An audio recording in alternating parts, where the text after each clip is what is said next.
오늘 열린 건군 69주년 국군의 날 행사에서 북한의 핵과 미사일에 대응할 우리 군의 핵심 전략 무기가 대거 공개됐습니다. 해군 기지에서 처음 열린 이번 기념식에서 문재인 대통령은 이기는 군대를 강조했고 전작권의 조기 환수 필요성도 언급했습니다. 첫 소식 정동욱 기자가 보도합니다.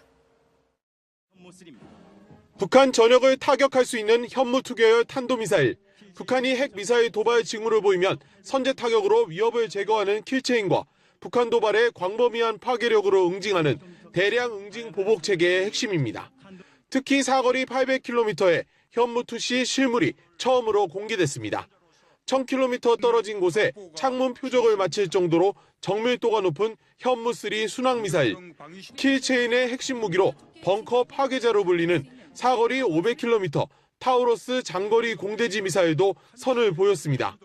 축구장 4개 면적을 순식간에 초토화할 수 있는 에이테킴스 지대지 미사일과 한국형 미사일 방어체계 KAMD의 핵심 무기인 패트리엇 요격 미사일, 중거리 지대공 미사일 엠셈 등 건군 69주년 국군의 날 행사는 육해공 핵심 전략 무기의 전시장이었습니다. 강력한 대북 경고를 위한 무력 시위로 해석됐습니다.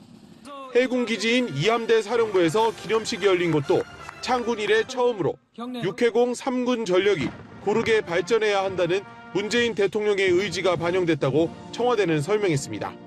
문 대통령은 기념사에서 이기는 군대를 강조하며 한국형 삼축 체계 등 독자 전력의 조기 구축을 당부했습니다. 군이 주체가 되는 국방개혁도 강조했습니다. 강한 안보 없이는 평화를 지킬 수도, 평화를 만들어갈 수도 없습니다. 우리가 전시 작전권을 가져야 북한이 더 두려워하게 될 것이라면서 전작권 조기 환수 필요성도 언급했습니다. 전시 작전 통제권 환수는 궁극적으로 우리 군의 체질과 능력을 비약적으로 발전시킬 것입니다. 그러나 야당은 안보 불안감이 증폭된 시점에 전작권 환수 발언은 시기상조라며 적절치 않다고 비판했습니다. MBC 뉴스 정동욱입니다. 북한의 이딴 도발에 맞서 미군 전략무기의 순환 배치 확대가 사실상 확정됐는데요. 어떤 무기가 한반도에 투입될지 관심이 모아집니다. 대북 압박 효과는 물론 예산과 비용도 고려해야 하는데 다음 달에 논의가 구체화될 예정입니다. 보도에 이상민 기자입니다. 국방부는 한미 군 당국이 한반도 내 미군 전략 자산의 순환 배치 확대 여부를 협의하고 있다고 밝혔습니다. 다만 순환 배치를 확대하는 시점은 못 박지 않았습니다.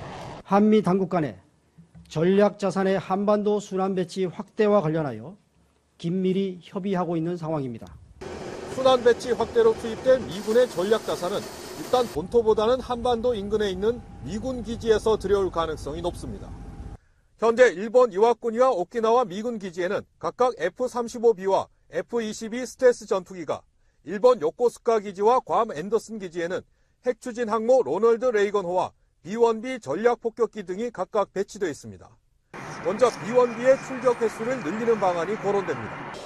핑계리 또는 주요 핵심 기지를 신속하게 정밀 타격할 수 있는 데다 거듭된 한반도 전개로 지형에도 익숙하기 때문입니다. 지난 23일 한반도 투입 시에는 이례적으로 심야 시간대를 택해 다양한 방식의 전술 구사 가능성도 열어놨습니다. 스텔스 기능을 갖춘 F-22와 F-35B는 후방에서 출격해도 최대 20분 안에 평양 상공에 진입할 수 있다는 점에서 심리적 대북 압박에 효과적입니다. 또 SA 계열 지대공 미사일 등 북한의 방어망을 무력화시킨 상태에서 기휘부를 겨냥하는 선제 타격 능력도 갖췄습니다. 순환 배치 확대에 비교적 적은 비용이 든다는 점도 매력적입니다. 스텔스 전투기는 크기도 작고 북한의 레이더망에 걸리지 않는 스텔스 성능을 가지고 있어 그만큼 북한에 위협적이면서 경제적이기도 합니다. 한미 군 당국은 다음 달 서울에서 열리는 연례 안보 협의회에서 보다 구체적인 논의를 이어갈 것으로 보입니다. MBC 뉴스 이상민입니다. 지난 23일 미국 전략폭격기 B-1B 편대가 독자적으로 북상해 벌인 무력 시위에 대한 논란이 커지고 있습니다. B-1B가 풍계리 핵실험장 인근까지 접근했던 것으로 알려졌고 우리 군이 작전에 동참하지 않은 배경도 점점 드러나고 있습니다. 윤지은 기자입니다. 지난 23일 밤 기습 무력 시위에 나선 미군 B-1B 편대는 북방 한계선을 넘어 북한 잠수함 기지가 있는 심포해상까지 북상했던 것으로 알려졌습니다. 심포 앞 해상까지의 거리는 불과 120여 킬로미터, 핵실험장이 있는 풍계리와도 130여 킬로미터밖에 떨어져 있지 않아 사실상 북한의 전략도발 원점을 겨냥했다는 겁니다. 당시 우리 군은 미군의 실제 군사행동 가능성에 대비해 고도의 대비태세를 유지하며 긴장했다는 보도까지 나왔습니다.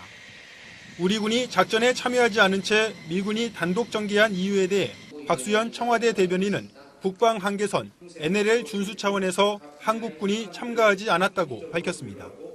비원비가 NLL을 넘어 북상할 것을 사전에 예상했다는 겁니다. 강경화 외교부 장관이 주미 한국 언론 특파원들을 만난 자리에서 고위 외교 관계자는 우리 군이 북한을 지나치게 자극할 수 있어 훈련에 빠졌다고 밝혔습니다.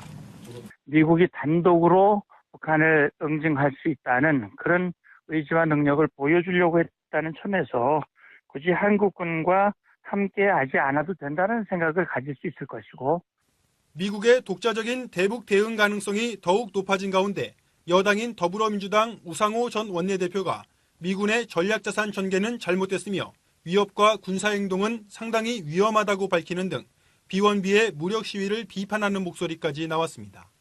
비원비 전개가 자칫 한미동맹 균열의 단초가 될 수 있다는 우려가 나옵니다. MBC 뉴스 윤지윤입니다. 어제 문재인 대통령과 여야 대표 회동에서 야당은 외교안보 라인의 혼선을 우선 지적했습니다. 문 대통령도 계속 혼선이 빚어지면 조치를 취하겠다고 밝혔는데 어떤 의미인지 김철웅 기자가 분석했습니다. 어제 청와대 회동에서 외교안보 라인 쇄신을 강하게 요구한 국민의당 안철수 대표에게 문재인 대통령은 이른바 조치를 언급했습니다. 향후에도 계속해서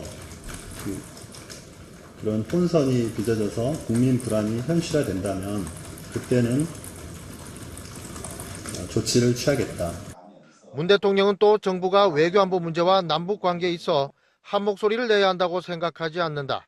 트럼프 미국 대통령과 주요 결정권자들의 목소리가 다른 것은 전략적이라고 하면서 우리는 다른 목소리가 나오면 왜 엇박자라고 하는지 의문이 든다고 강조했습니다. 송영묵 국방장관과 문정인 대통령 외교안보 특보의 갈등 등 외교안보 라인의 불협화음을 옹호하면서 즉각적인 쇄신 요구는 사실상 거부한 겁니다. 그러나 강경화 외교부 장관이 워싱턴 주재 한국 특파원과의 간담회에서 문 특보의 발언에 대한 질문이 나오자 문 특보에게 물어봐야 할 것 같다고 답하는 등 외교안보 라인의 엇박자가 계속 도마에 오르고 있습니다. 자유한국당은 중구난방식 외교안보 정책의 혼선을 대통령이 나서 옹호함으로써 국민 불안과 대북 정책의 불신을 키웠다고 비판했습니다. 한미동맹이 깨지더라도 전쟁은 안 된다는 언급을 한 문정인 특보를 겨냥했습니다. 이분은 대통령 외교안보 특보가 아니라 북한 중앙방송 아나운서 같은 얘기로 착각을 할 정도로 국민의당은 입을 닫으라고 경고했습니다. 우리 외교안보 라인이 입을 열면 국정에 도움이 되는 것이 아니라 혼란이 증폭됩니다. 한미동맹과 대북 공조에 대한 외교안보 라인의 혼선을 바라보는 시각차는 이른바 안보 협치에도 걸림돌이 될 것으로 보입니다. MBC 뉴스 김천홍입니다. 중국 정부가 북한이 설립한 기업들의 지난 12일을 기준으로 120일 안에 문을 닫고 중국에서 나가라고 통보했습니다. 석유 수출을 제한하고 섬유 수입을 금지한 지 닷새 만에 취해진 추가 조치입니다. 베이징에서 김현석 특파원입니다. 중국 상무부는 오늘 오후 공고를 통해 중국에 설립된 북한의 개인이나 단체의 조인트벤처와 합자회사, 외자 기업에게 폐쇄할 것을 통보했습니다. 기한은 120일입니다. 폐쇄 대상 기업엔 중국 내 북한 식당도 상당수 포함된 것으로 알려졌습니다. 이는 지난 12일 유엔 안전보장이사회에서 통과된 대북제재 결의안에 의거한 결정이며 각 성 당국이 감독과 정책 집행을 담당한다고 상무부는 설명했습니다. 또 이번 조치는 안보리사나 대북제재위원회에서 허용한 면제 대상에는 적용되지 않는다고 덧붙였습니다. 면제 대상은 비영리, 비상업적, 공공인프라 사업 등입니다. 이번 조치는 중국 정부가 북한으로 수출되는 석유 관련 제품의 수출을 제한하고 북한산 석유 제품을 중단한 지 닷새 만에 이루어졌습니다. 중국이 대북제재 조치를 신속하게 취하는 건 11월로 예상되는 미중 정상회담을 의식한 것으로 풀이됩니다. 상무부는 한편 지난달 북한산 석탄 수입을 허용한 건 수입 금지 발표 전 항구 도착분을 통관시킨 것이라고 해명했습니다. 베이징에서 MBC 뉴스 김현석입니다. 지상 500km 상공에서 땅에 패인 1mm 깊이의 얕은 바퀴 자국까지 읽어내는 첨단 위성 기술이 미국에서 개발되고 있습니다. 낮이든 밤이든 악천후이든지 간에 관측에는 장애가 되지 않는다고 하는데요. 북한의 은밀한 도발 움직임을 감시할 최우선 전력이 될 것으로 보입니다. 로스앤젤레스에서 이주훈 특파원입니다. 미국의 한 민간 위성업체가 개발한 초소형 위성입니다. 위성 한 대가 매일 그린란드 섬 면적에 해당하는 200만 제곱킬로미터의 지역에 대해 만장의 사진을 찍을 수 있습니다. 현재 이런 위성 190대가 저궤도상을 돌며 지상의 변화를 탐지하는데 사실상 지구의 모든 영역을 감시할 수 있습니다. Our first mission is to image the entire Earth on a daily basis. 하지만 이런 위성의 광학 카메라는 야간이나 악천후에서는 기능이 크게 떨어져 야음을 틈타 이동하는 대상을 포착하기 쉽지 않습니다. 때문에 등장한 게 레이더 영상 기술. 구름과 안개 등을 투과하기 때문에 시간과 기상에 크게 영향을 받지 않습니다. 특히 레이더의 이동에 따라 여러 개의 영상을 합성할 경우 훨씬 더 정교한 관측이 가능해지는데 일명 SAR, 합성 개구 레이더 기술로 불립니다. 미국 국방부는 실리콘밸리의 민간업체와 함께 향후 2년간 SAR 기술을 탑재한 소형 위성 36대를 발사할 예정입니다. 위성이 모두 가동될 경우 거의 실시간으로 북한 미사일 대치 현황을 감시하고 이동 트럭의 바퀴가 남기는 1mm 정도의 지반 치마 흔적도 잡아내 추적할 수 있는 것으로 알려졌습니다. We can help the government save money, bring a capability that doesn't exist, and through that hopefully save some lives. 또 방대한 양의 감시 영상을 신속하고 논리적으로 분석하는 인공지능의 개발이 진행되는 등 민간 분야의 첨단 기술이 북한 미사일 전력 무력화의 천병으로 떠오르고 있습니다. 로스앤젤레스에서 MBC 뉴스 이주훈입니다. 문재인 정부의 이른바 적폐청산을 둘러싼 정치권의 갈등이 전국의 블랙홀로 떠오르고 있습니다. 여당이 이명박 정부 당시에 국정원이 지자체장들을 사찰했다는 의혹을 제기한 가운데 이명박 대통령이 적폐청산이라는 미명하에 퇴행적 시도가 이뤄지고 있다며 처음으로 반응을 내놨습니다. 조영익 기자입니다. 어제 청와대 회동에서 문재인 대통령은 적폐청산은 정치 보복이나 개인에 대한 문책과 처벌이 아니고 과거 불공정, 특권 구조 자체를 바꾸는 것이라며 선을 그었습니다. 바로 다음 날 더불어민주당은 이명박 정부 당시 국정원이 야당 소속 지방자치단체장들을 사찰했다는 의혹을 제기했습니다. 단체장의 성향은 종북 반미, 포퓰리즘 정책 남발, 정부의 대북 정책 불신 등으로 분류했는데 안희정 충남지사와 최문순 강원지사는 포퓰리즘 정책 남발, 송영길 인천시장은 대북 정책 불신 단체장으로 이재명 성남시장은 좌파 단체 편향 지원 단체장으로 지목됐습니다. 검찰이 얼마만큼의 수사 의지를 갖고서 이 부분에 대한 철저한 수사를 하는가 지켜보도록 하겠습니다. 전방위 공세에 이명박 전 대통령이 직접 입장을 밝혔습니다. 적폐청산이라는 미명하에 일어나고 있는 사태를 지켜보고 있다며 퇴행적 시도는 국익을 해칠 뿐 아니라 성공하지도 못할 것이라고 경고했습니다. 자유한국당은 정치 보복이 아니라는 문 대통령의 발언은 궤변에 불과하다고 비판했습니다. 부관 참시하듯이 보복 사정으로 일관하면서 협치 쇼를 한다면 국민 누구도 납득하지 못할 것입니다. 이명박 정부 청와대 정무수석 출신인 한국당 정진석 의원도 박근혜, 이명박 전 대통령을 감옥에 넣고 보수 우파의 씨를 말리겠다는 속셈을 노골화한 것이라고 비판했습니다. 한국당 강효상 의원이 주최한 토론회에선 공영방송 파업을 주도하는 민노총 산하 언론노조의 행태가 중국 문화혁명 당시 홍위병을 연상케 한다며 민노총이 권력 주체가 되는 노영방송을 저지해야 한다는 주장이 나왔습니다. MBC 뉴스 조영익입니다. MBC에 대해 특별 근로감독을 실시한 고용노동부가 전현직 임원 6명을 기소 의견으로 검찰에 송치했습니다. MBC는 이에 대해 정권 지시에 따라 이미 표적을 정해놓은 짜맞추기 편파 수사라고 밝혔습니다. 김태윤 기자입니다. 고용노동부 서울 서부지청은 지난 6월 29일부터 7월 14일까지 MBC에 대한 특별 근로감독을 실시했습니다. 그리고 오늘 김장겸 사장과 김재철 안광안전 사장, 백종문 부사장과 최계혁 기획본부장, 박용국 미술부장 등 6명에 대해 부당 노동 행위 혐의가 있다며 기소 의견으로 검찰에 송치했다고 밝혔습니다. 부당 노동 행위는 노조원 부당 전보를 통한 불이익 처분과 노조 탈퇴 종용, 육아휴직 조합원 로비 출입 저지 등을 통한 노조 지배 개입이라고 설명했습니다. 또 기간제 근로자에게 최저임금 미만 시급 지급과 근로기준법상 한도를 초과한 연장 근로 등도 있다고 덧붙였습니다. MBC는 이에 대해 특별 근로감독 사안이 아니라던 고용노동부가 정권이 바뀌자 태도를 돌변해 감독에 착수했다고 밝혔습니다. 정권의 뜻에 따라 이미 수사 표적은 정해져 있었고 회사의 설명과 자료 제출은 제대로 받지 않는 등 조사 과정도 편파적이었다고 말했습니다.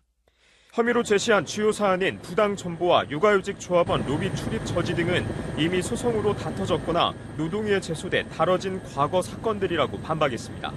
또 이번 감독의 배후에는 정권이 공영방송의 경영진을 끌어내리고 입맛에 맞는 경영진을 내세우겠다는 MBC 장악의 의무가 깔려 있는 것을 의심치 않는다고 강조했습니다. MBC는 이번 결과에 대해 당당하게 법적인 시비를 가릴 것이라며 정권의 언론 탄압이 추가로 진행된다고 해도 방송의 독립과 자유를 지키기 위해 물러서지 않을 것이라고 밝혔습니다. MBC 뉴스 김태윤입니다. 시중에 유통되는 생리대가 인체에 무해하다는 보건당국의 전수조사 결과가 나왔습니다. 하지만 안전성 문제를 제기해온 시민단체는 이 모든 성분을 조사하지 않은 섣부른 예단이라며 반발했습니다. 박성원 기자입니다. 전수조사 대상은 국산 생리대와 해외 직구 제품까지 모두 666종류입니다. 84가지 휘발성 유기화합물 가운데 생식 독성이나 발암성이 상대적으로 높은 벤젠과 클로로포름 등 10가지 물질이 우선 분석됐습니다. 식약처는 실험 조건으로 하루 7.5개의 생리대를 한 달에 일주일 동안 85년간 사용한다는 기준을 잡았습니다. 또 생리대 속 화학 물질이 100% 몸속에 흡수된다고 가정했습니다. 식약처는 생리대 사용량과 체내 흡수량이 실제보다 훨씬 많도록 최악의 조건을 설정해 실험했다고 설명했습니다. 각 화학 물질이 몸속에서 악영향을 미치기 시작하는 독성 창고치를 이렇게 산출한 체내 흡수량, 즉 전신 노출량으로 나누는데 1 이상이면 안전하다는 뜻입니다. 식약처는 분석 결과 일회용 생리대는 각 성분별로 9에서 626, 공산품 팬티 라이너는 17에서 12,854의 값을 보이는 등 모든 제품이 안전기준에 부합했다고 밝혔습니다. 생리대 안전검증위원회는 안전성 측면에서 유해 문제가 확인된 제품은 없다고 판단하였으며 식약처는 올 연말까지 2차로 나머지 화학물질 74종의 유해성을 분석할 것이라고 밝혔습니다. 그러나 생리대 안전성 문제를 제기해온 여성환경연대 측은 모든 성분을 조사하지 않고 안전하다고 밝힌 것은 성급한 발표라고 비판했습니다. 앞서 여성환경연대가 생리대에서 발암물질이 검출됐다며 문제를 제기한 후 제품들이 수거됐고 소비자들은 집단 소송을 내는 등 불안감이 커졌습니다. 식약처는 또 시장 점유율이 높은 어린이용 규저귀 5개에서 10개 품목도 조사 결과 안전성에 문제가 없다고 밝혔습니다. MBC 뉴스 박성원입니다. 평창올림픽 공식 홈페이지의 세계지도에서 일본과 사할린이 사라져 있는 것을 보고 일본 정부가 항의하자 곧바로 지도가 부활하는 일이 벌어졌습니다. 이미 독도와 동해 표기 문제로 양국의 마찰이 있었던 터라 일본 언론은 민감하게 반응하면서 이를 크게 보도했습니다. 도쿄 강명일 특파원이 보도합니다. 평창올림픽 공식 홈페이지의 세계 지도입니다. 한반도 옆에 일본 열도와 사할린이 없습니다. 꽤 오랫동안 일본 열도가 지워진 채로 게재돼 있었습니다. 그러다가 어제 오전 일본 정부가 공식적으로 항의를 전달했습니다. 極めて不適切であって、その都度政府としては強く抗議をし、そこを是正するように求めている。 그러자 곧바로 낮 12시 반에 일본 열도와 사할린이 지도에 나타났습니다. 트위터 등 일본 인터넷상에는 일부러 한 것이겠지, 차별 아닌가 등의 글이 올라왔습니다. 해당 홈페이지는 눈이 잘 안 내리는 나라의 청소년이나 장애인을 초청하는 드림 프로그램에 전 세계 75개국 1,500여 명이 참여한다는 내용인데 이곳에 일본인 참가자는 없습니다. だからといってなぜ日本の国土が地図から消えたのでしょうか. 평창올림픽조직위원회는 지난 2월 홈페이지를 개편하면서 협력업체가 실수한 것이라고 밝혔습니다. 프로그래밍 업체에서 단순 실수로 누락이 된 것 같습니다. 일본 언론들은 평창올림픽 홈페이지 지도상의 독도, 동해 표기를 놓고 지난 1월 공식 항의를 하고 난 뒤 생긴 일이라 보도하고 있습니다. 한일 양국의 협력이 중요한 시기인 만큼 불필요한 오해와 마찰이 없도록 세심히 살필 필요가 있습니다. 도쿄에서 MBC 뉴스 박멸입니다. 추석 연휴를 이틀 앞두고 인천국제공항엔 오늘부터 해외여행을 떠나려는 사람들로 북적였습니다. 인천국제공항공사는 오늘 9만 8천여 명이 인천공항을 통해 출국하고 토요일인 30일엔 연휴 기간 중 가장 많은 10만 4천여 명이 출국할 것으로 예상했습니다. 연휴 기간 출입국을 합한 하루 평균 여행객은 17만 7천여 명으로 이는 역대 명절 연휴 최고 수준입니다. 네, 추석 앞두고 여기저기 돈 들어갈 때가 참 많은데요. 이번 달 소비자 물가가 적잖이 올랐습니다. 특히 과일값이 지난해에 비해서 20%나 뛰었는데 그나마 채소류 가격이 떨어지고 있습니다. 자, 알뜰하면서 맛깔나게 추석 음식 차리는 방법 장유진 기자가 알아봤습니다. 노릇노릇 전부터 동글동글 송편까지 주부들은 벌써부터 추석 음식장만에 신경을 쓰고 있습니다. 요리할 일도 걱정이지만 우선 만만치 않게 오른 물가가 부담입니다. 비쌀 때는 조금 적게 먹고 또 조금 싼 거 있으면 조금 좀 여유 있게 먹고 그렇게 하려고 해요. 이달 소비자 물가는 1년 전보다 2.1% 상승했습니다. 신선식품 지수가 6% 올랐는데 품목별로는 특히 과일이 작년보다 21.5%로 가장 많이 올랐습니다. 반면 채소류 물가는 4개월 만에 하락세로 돌아섰는데요. 이 채소류를 잘만 활용한다면 추석 음식을 만드는 데 드는 비용 부담을 줄일 수 있습니다. 산적의 경우 소고기 대신 버섯이나 닭가슴살을 사용하면 비용을 15% 정도 줄일 수 있고 잡채에는 당면 대신 고사리나 미나리, 도라지 등의 채소를 면처럼 잘라 사용할 수 있습니다. 재료가 바뀌었을 뿐인데 맛은 더 담백하고 이번 명절에는 부담 없이 마음껏 먹을 수 있을 것 같습니다. 비용뿐 아니라 명절의 걱정거리인 체중 관리의 걱정을 줄이는 방법도 있습니다. 돼지고기를 프라이팬에 요리하는 대신 증기에 찌면 칼로리가 17% 줄어들고 송편에 맵쌀가루를 줄이고 콩으로 속을 채우면 25%의 열량이 줄어듭니다. 칼로리가 많은 음식이 많은데 재료의 선택이나 조리법만 바꿈으로써 칼로리를 훨씬 더 낮출 수 있는 좋은 방법들이 있습니다. 치솟는 물가 부담에 비용을 줄이면서 칼로리 고민을 더는 요리 방법이 이번 추석을 앞두고 더욱 관심을 끌고 있습니다. MBC 뉴스 장유진입니다. 명절에 고향 다녀오는 길 꽉 막힌 고속도로를 피해서 열차 이용하는 분들이 많은데요. 열차 안에서 난동 부리는 승객들이 해마다 늘고 있어 고향 다녀오는 설레는 기분까지 망치고 있습니다. 술 취해서 부리는 행패가 가장 많았습니다. 김종환 기자입니다. 열차 안이 승객들로 꽉 들어 찼습니다. 잠을 자는 아이에 책을 읽는 학생까지 투근해야 할 고향 가는 길에 난데없이 고성이 터져나옵니다. 여성 2명이 자리를 놓고 말다툼을 벌이더니 이내 몸싸움으로 번진 겁니다.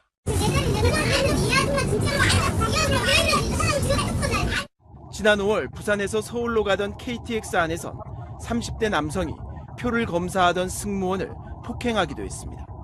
이렇게 명절 기간 열차 안에서 탑승자가 일으킨 난동 사건은 2014년 9건에서 2016년 20건으로 해마다 늘고 있습니다. 유형별로는 음주 소란이 39건으로 절반을 넘었고 폭행과 폭언도 31건이었습니다. 지하철과 달리 일반 열차 안에는 CCTV가 설치돼 있지 않아 증거 확보가 어려워 처벌도 솜방망이에 그치기 일쑤입니다. 열차는 폐쇄된 공간인 만큼 사고 위험성이 더 커질 수 있습니다. 열차 내 CCTV 설치를 통해서 승객 안전을 위한 최소한의 장치를 마련해야 합니다. 명절 기간엔 철도 경찰관이 탑승 횟수를 늘리고 경범죄인 음주 소란도 처벌을 강화하는 내용의 철도안전법 개정안이 곧 발의될 예정입니다. MBC 뉴스 김정환입니다.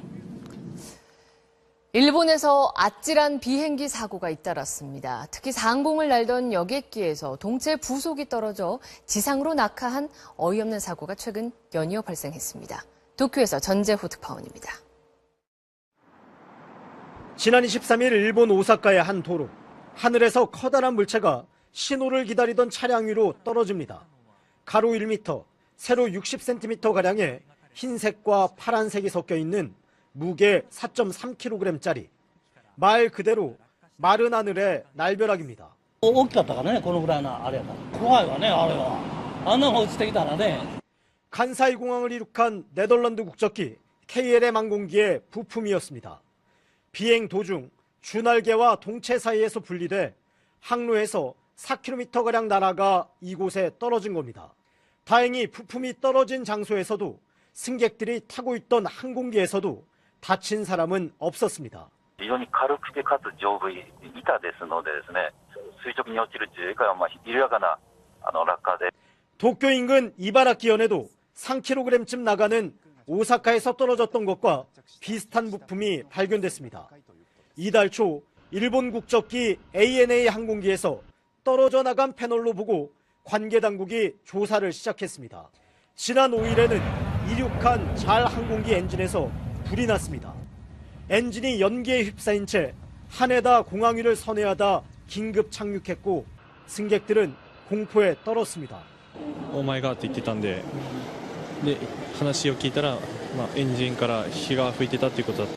도쿄 올림픽을 앞두고 늘어날 수요에 대비한다며 일본은 도쿄 도심을 통과하는 항로를 열 계획인데 이딴 사고에 안전 대책이 먼저라는 비판이 나오고 있습니다.